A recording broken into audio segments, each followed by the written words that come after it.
like I said, I have something special for you guys at the end of the video, so make sure to stay another minute or two and I'll get right to it. And don't forget to subscribe and hit that like button and let me know what you guys think. So it's really important what you think about this whole direct injection GDI. So let me know what you guys think about the direct injection GDI and the carbon buildup issues, what ways you may have to solve this problem. So I'd love to hear what you guys think. Hey guys, Nate here with Nate's Interactive Auto. I want to show you guys how to install a catch can. So depends on how you want to do this. If your car's under warranty, there's several options. You can install a bracket, which you can drill 2 screw holes in the side of your vehicle, or you can use a piece of command strip or Velcro and put it somewhere in a fairly confined spot. And you see this one has a sight glass, so I want to be able to see that sight glass, and it drains like such. So you want to make sure that however you do this, that you're able to drain it. So that's why I like using this method with the command strips, because I can just simply pull this sucker off and I'm good to go. Now I did have it hooked up with the bracket on my other vehicle, but hey, so once you figure out how you want to mount it and where you want it to go, you want to simply put it in that area. You want to find you some vacuum hoses. You'll need 2 vacuum hoses, and make sure you get enough that can do the job. You don't want to be short on vacuum hose. I recommend getting extra, but size it up and make sure you don't use any more length of hose than what you have to. Now you want to route this around everything so that it does not get overheated. So what you want to do, okay, the next thing you want to do is find out where the hose for your PCV valve is and which one goes to the intake manifold. So you'll have one going to your intake manifold, and your manifold will look something like this. This one's plastic, but you may have a metal intake manifold. So just remember what it looks like. So this is it right here. Now, okay, so this is your hose going to your intake. So you want to make sure that if you have a different size fitting on your oil catch can, that it'll fit up with the hose that you're going to use. So what I recommend is using a fitting that will adapt down. This one was a different size. This is actually the original hose, so it's a lot larger diameter here than it is here. So I just made it up with this diameter using the same hose. Now normally the hose was fitted to the car like this. Okay, so the hose was fitted to the car like this. It was just this one little small hose going from here to here, and then this hose connected to that PCV valve right there, which goes to my valve cover.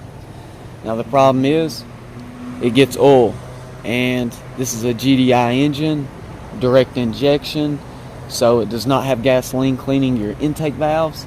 So what I would recommend doing is getting you a vacuum hose that'll adapt to this, finding you a good spot to put it, and then find a spot that you do not cause the hose to get burnt or anything. I used a fuel line because it's a lot tougher than a vacuum line is. So anyone that's fooled with vacuum line knows exactly what I'm talking about.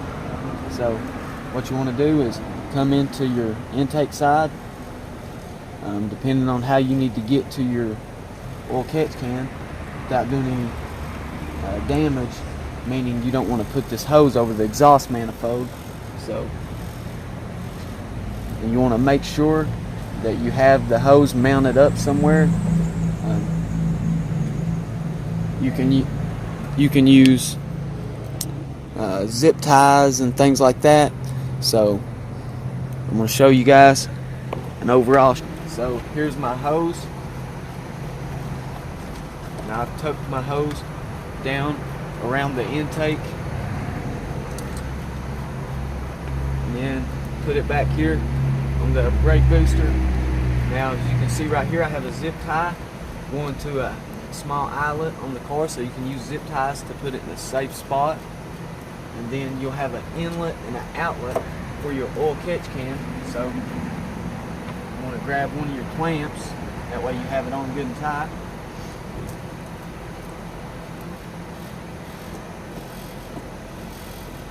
You'll have another hose, and this hose will go to the PCV valve.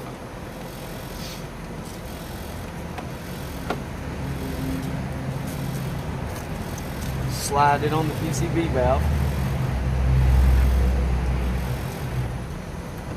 Take it around, and I have a zip tie, as you can see here. So I want to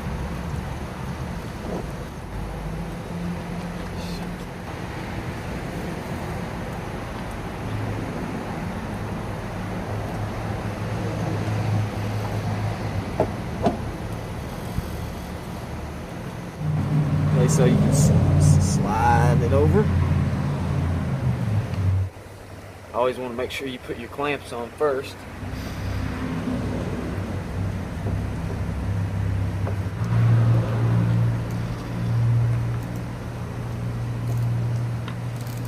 Finish tightening it up. At the end of the video, I'm going to show you guys something really good. I'm going to show you what came out of this catch can. This catch can was already on this car. I just done this so that you guys could see how to install one yourself. Remember, it goes from the intake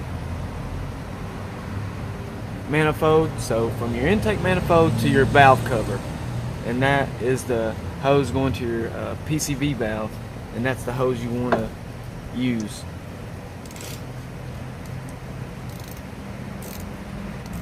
Damage anything or you strip your screw out, so remember, you can always tighten it a little more. Start your car up, make sure you don't hear any vacuum leaks. So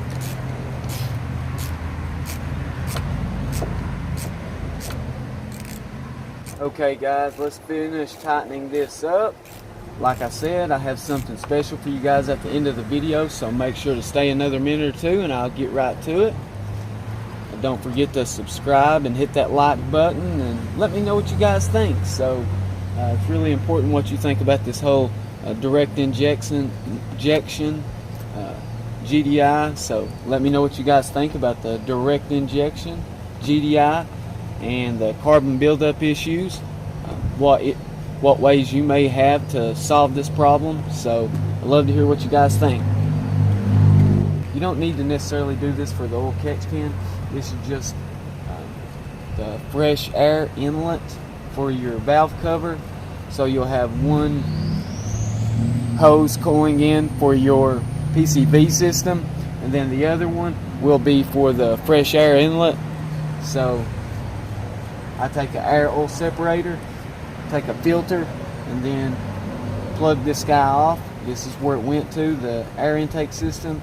So that way it can get fresh air that was filtered. So I just put this filter on it, make it a little easier, help get rid of that blow by a little better. I know a closed system is much better, but where this is on the fresh air inlet, it's still a closed system. So, and I used a swivel fitting. As you can see, it'll just swivel any direction. So you can take this, unthread it, as you can see, the oil and everything that's already building up in this guy. So I just used a little piece of a screen, and the screen, as the oil enters it, hits that screen.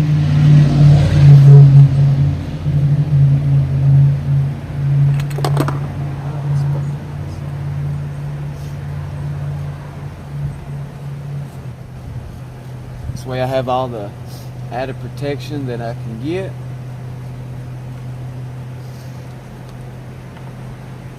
By using this.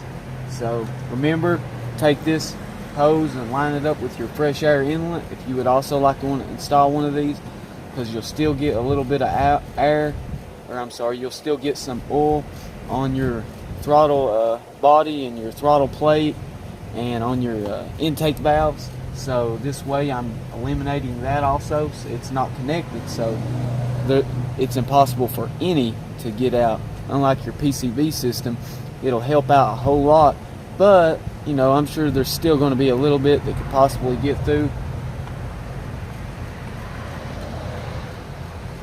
And it has this nifty little drain on the bottom. They make these are called air oil separators. I take the filters out of them though, because they restrict air way too much, and you do not want to restrict airflow. So set that guy in there like that.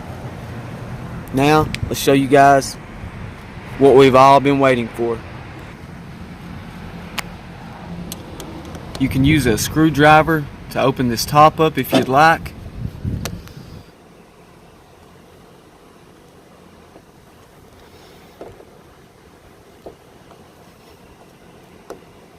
Just kind of turn it like that. Take the top out.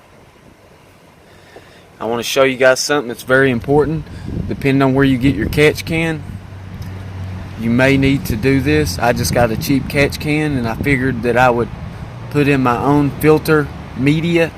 So I didn't want something to restrict airflow, but at the same time, you need something that still gets the job done. So as you'll look in here, I took aluminum wire, a lot of aluminum wire, and just crammed it all in here. It is stuffed. So any oil that tries to pass through here hits that aluminum wire and just trickles all the way to the bottom. So if it was completely empty, it wouldn't catch as near as much oil as what it does. I'm going to show you guys just how much it does catch between 3,000 mile oil change.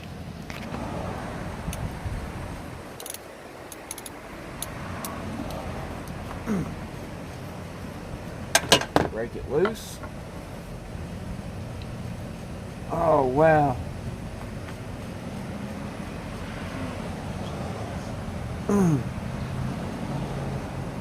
Stuff is gushing out of here. Whew.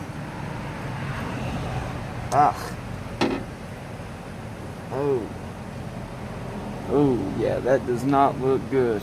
So give you guys a better look at that. Let's try to clean this up before we sit it back down. That's all we need. Create a mess. Just thread this back on. Tighten it back up. Okay. She got her tightened up.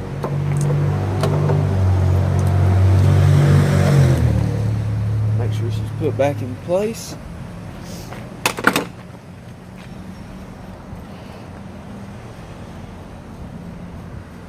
Oh wow. Look at that stuff.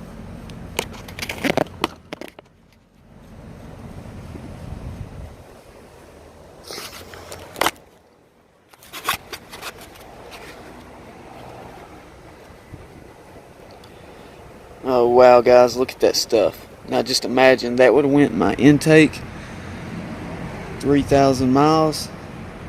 So it's about 8 ounces of some really funky oil. I can show you guys this car's not just about to hit 80,000 miles. So yeah, wow, 80,000 miles, and it's putting out that much blow by. That's a lot of oil that would have entered the engine. So there's your blow by is really just mixed in with this oil that comes out. So well guys, I want to thank you all for watching Nate's Interactive Auto.